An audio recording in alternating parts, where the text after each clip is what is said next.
안녕하십니까. 이제 4월인데요. 2019년 4월.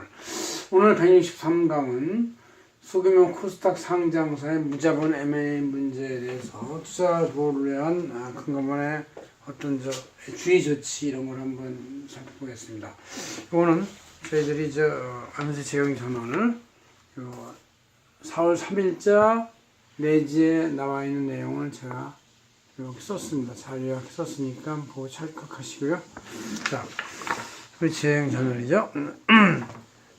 자, 이게 문제가 된 이유는 특히 올해 3월 말까지 우리 회계감사를 많이 진행하면서 또 다른 회계법인들의 회계감사 보고서를 보면서 특히 코스닥 상장 기업 중에서 그 중소규모의 그 한계 기업 상태가 공시 지연이 많고 비적정 의견이 많고 이런 것들이 많고 해서 이것이 왜 이런 일이 있을까 이렇게 많이 생각할 수가 있어요. 이제 그런 것은 회사 내 재무제표나 경영 상황이 지금 상당히 불안정하다는 얘기고, 불안정 이유 중에 하나는 이제 이 견조한 상장 기업이 아니라 뭔가 불확실하거나 아직 안정 상태에 이르지 못한 비상장 기업 진수를 통해서 아니면 백도어 리스팅, 뒷문 거래를 통해서 들어왔기 때문에 그 회사의 경영 실적이 꾸준하지가 않고 대충하고 또 뭐 여러 가지 불실이 있고 또 그걸 통해서 경영진이나 나쁜 마음을 먹은 사람들이 자금 세탁을 해서 그런 일이 벌어지는 것이다 이렇게 생각을 합니다. 그래서 그런 일이 많이 벌어지면은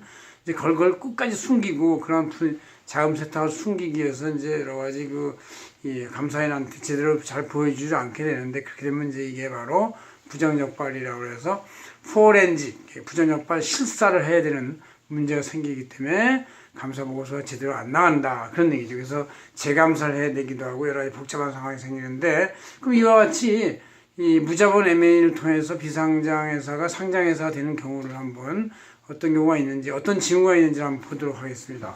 자, 먼저 무자본 M&A라는 것은 기업 사냥꾼이 자기 자본도 없이 아무 돈도 없이 그러니까 이제 빈손으로 소규모 상장선 인수합니다. 이 소규모 상장선 이제 값이 저렴하죠, 약간. 그래서 인수하는 방법은 이제 인수하는 계약을 해요. 먼저 선계약을 해요. 이제 돈 없이 계약해서 계약서만 체결하면 이 계약서를 담보로 지분을 담보로 사채업자한테 자금을 차입합니다. 그죠? 그래서 이제 자금 차입한 자금으로 지분 대금을 변제하죠. 그럼 일단 계약이 성립이 돼요. 그래서 이제 회사의 경영권을 장악하죠. 이 빈손으로 기업 사용 회사의 경영권을 장악한 다음에 회사 내에 있는 여러 가지 이용 자금을 활용해가지고 저가 비상자를 뻥튀기로 고가 취득해. 뻥튀기로 고가 취득했다는 얘기는 여기서 이제 자금이 흘러나오는 것이죠.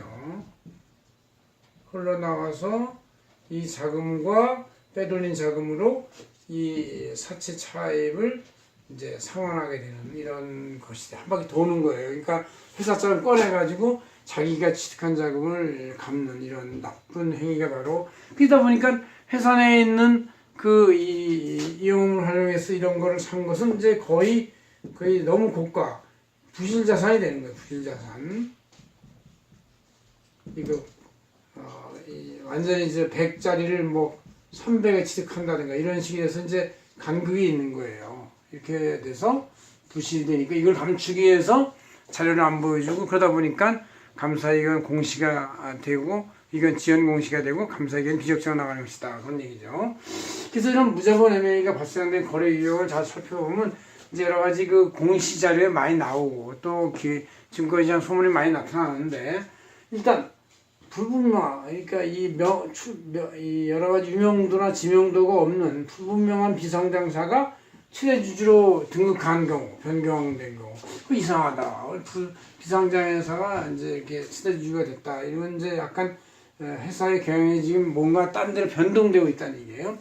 최대주주 변경 후 차입금을 조달하는 경우. 그러니까 변경 후에 이제 경영권을 장악하고 나서 차입금 조달한다. 뭐 이게 이상하죠.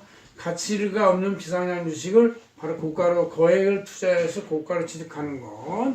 그래서 이거를 위해서 이제 돈이 이제 미리 이런 걸 취득하기 위해서 거액의 선급금이나 대여금이 계정이 등장하게 돼요. 말이 안 되죠. 거액의 선급금, 대여금 같은 것은 그렇게 쉽게 등장하는 게 아닙니다. 이것은 아주 분실거래, 자금 세탁하는 거래의 일종이죠.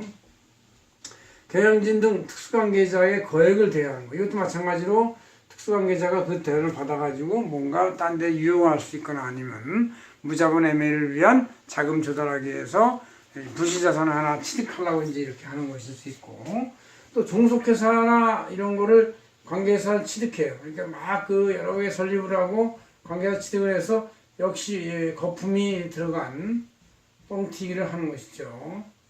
뻥튀기로 이런 걸 취득해서 이제 손상 차손을 인식하는 것. 그러니까 이만큼밖에 없는 가치가 없는 자산을 이만큼으로 인식해서 이거는 이제 손실로 떠는 거예요. 손실로 떤다는 얘기는 누군가 가져간 것이죠.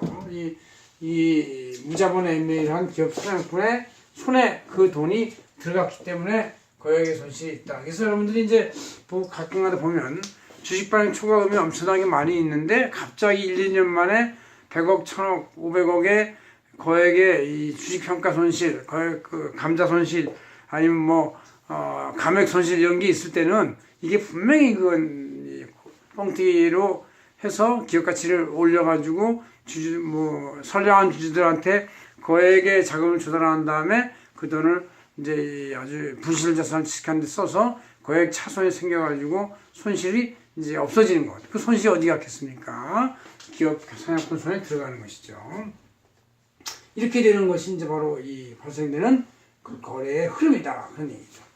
이런 무자본 MA를 발견하는 방법을 보면 먼저 우리 증권거래 공시자료, 다 금융감독 감시자료에 보면 공시자료에서 최대 주주가 빈번하게 변경된다. 이것은 이제 뭔가 계속 그 안에서 손바꿈 현상이 있으면서 기업 사냥꾼이 갑에서 을로 을에서 병으로 서로 돌리고 있다는 얘기예요. 그래서 이제 이런 것이 이제 있으면 이상하다고 봐야 되고, 주식 담보계약을 체결한 사실이 인식됐다든가, 사업보고서상에서 증자나 미상환 금액, 전환사채, 신주사채 이런 것들이 막 올라갔다 내려갔다 이렇게 한다든가 이런 것도 있고, 또 영업과 관련이 없는 비상용 주식을 취득해서 매각 자금을 유출입을 하고 이거에 대한 손실을 인식한다든가 이런 것이 이제 인식되는 재무제표를 보면 알 수 있고요.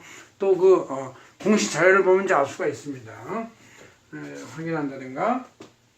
또 재무제표상 종속사 관계사에 대해서 성금 대여금 등이 막 지급이 막 일어났다가 상환했다가 지급했다가 이렇게 해서 반복됐다는 자금 세탁이 있는 거예요. 이것도 역시 이런 걸 통해서 거액 자금을 조달하기도 하고 또 자금을 빌려줘 가지고 또 있는 척하기도 하고 해서 투자자를 현혹하는 것이죠.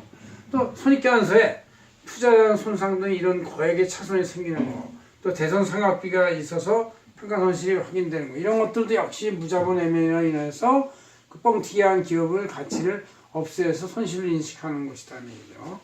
그 다음에 특수관계자나 경영진의 작은거래 대출의 존재가 확인되는 경우, 이런 경우는 무자본 MA가 바로 있었다, 진행이 되고 있다, 이런 걸 알 수가 있는 거예요. 그래서 여러분들이 공시자료나 증권시장의 자료를 통해 가지고 이런 MA를 이제 확인할 수 있다. 이런 MA가 있으면 이것은 투자를 속여서 거액의 자금을 유입해가지고 그거를 빼내기 위한 그런 수단으로서 이런 문제 있는 코스닥 상장사를 활용할 수 있다, 그런 얘기죠. 그래서 금감원은 회계비원이나 분식회계 문제가 있거나 경영자의 공급용 등 이런 소문이 있거나 또 투소가 있어, 이럴 때는 다 투소가 있거나 소문이 있거나 비상장의 뒷문 상장, 백도리스팅이 있는 징후들이 있으면 특별하게 감리 대상을 해가지고 그 당사 회사하고 회계부의 감사부인을 조사해서 징계나 처벌하고 또 검찰에 통보해서 이것이 이제 형사나 민형사 문제가 되도록